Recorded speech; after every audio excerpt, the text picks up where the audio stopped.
Joining us now is someone who understands that one of the great engineering marvels of America is in Pennsylvania. He is the senator from Pennsylvania, Pat Toomey, and he knows that Altoona, there is a place where the Norfolk Southern Railroad, plain and simple, makes a loop, a turn. To see it, folks, is to believe it. And this is the Pennsylvania Railroad, deep in the heart of his Pennsylvania. Pat Toomey, on the railroad strike, the president suggested it is Union America. Is it Union America?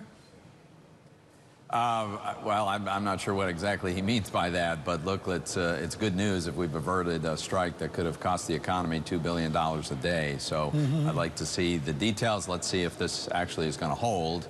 It was described by the White House as sort of a temporary thing, but this would be pretty devastating if this strike went forward. So let's hope we've dodged that bullet. This is something we rarely touch, Senator, but I must touch it today. Kaylee Lyons, who does our crypto show, says you must do it now with Pat Toomey. And that is Bitcoin and crypto and the frustration over what the SEC has done, led by Gensler. You'll have hearings on this week. Kenneth Rogoff of Harvard University told me he was thunderstruck at how slow regulators have acted in the United States. He is definitive on crypto. Have they been too slow? So I think the problem is that the SEC isn't sharing with us the framework that they're using. Gary Gensler famously argues that virtually all crypto tokens are securities. I think reasonable people can disagree with that. He would exempt Bitcoin from that classification, but pretty much everything else he says is a security.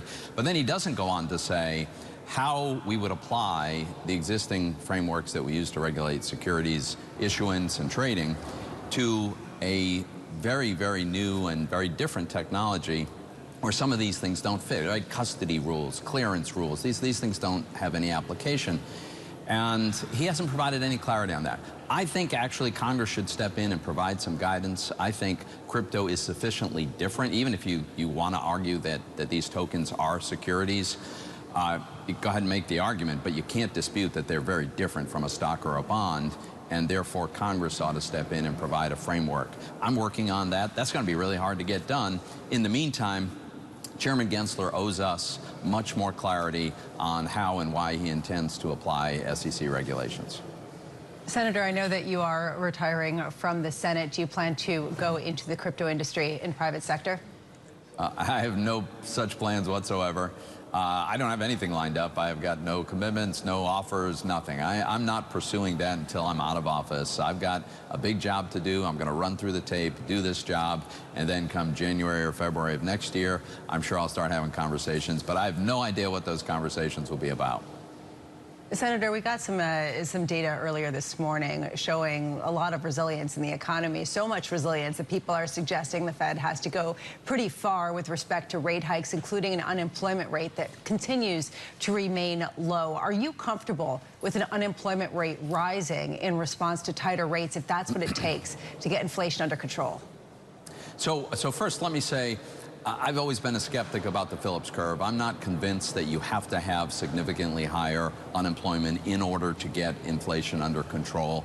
But the Fed's first job has to be a stable dollar. We don't maximize employment over the long haul unless you have a stable dollar. I also think Jim Paulson on your show earlier this morning made some very, very important points about all the ways that tightening is occurring outside of the Fed funds rate per se.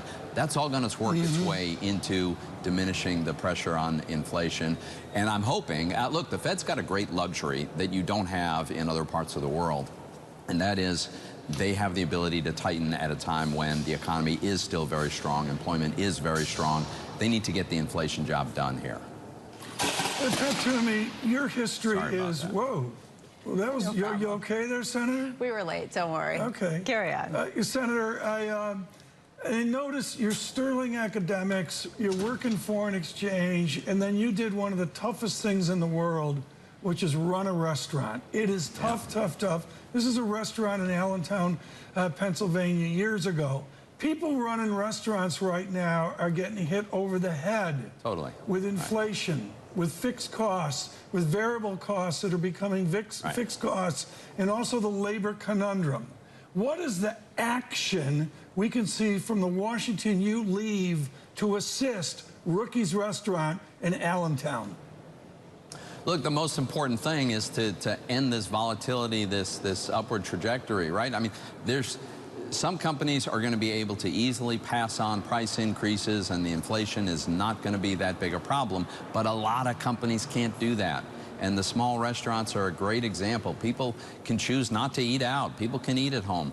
These small businesses, mom and pop operations, restaurants and otherwise, are the ones that are most vulnerable. That's why I think Congress should stop throwing gasoline on the fire. Our Democratic colleagues want more increases and more supplemental spending, even now, even COVID spending, for crying out loud.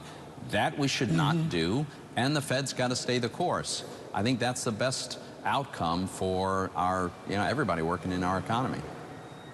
Senator Toomey, thank you so much for joining us. Pat Toomey is the Republican from Thanks for having me. Pennsylvania. What do you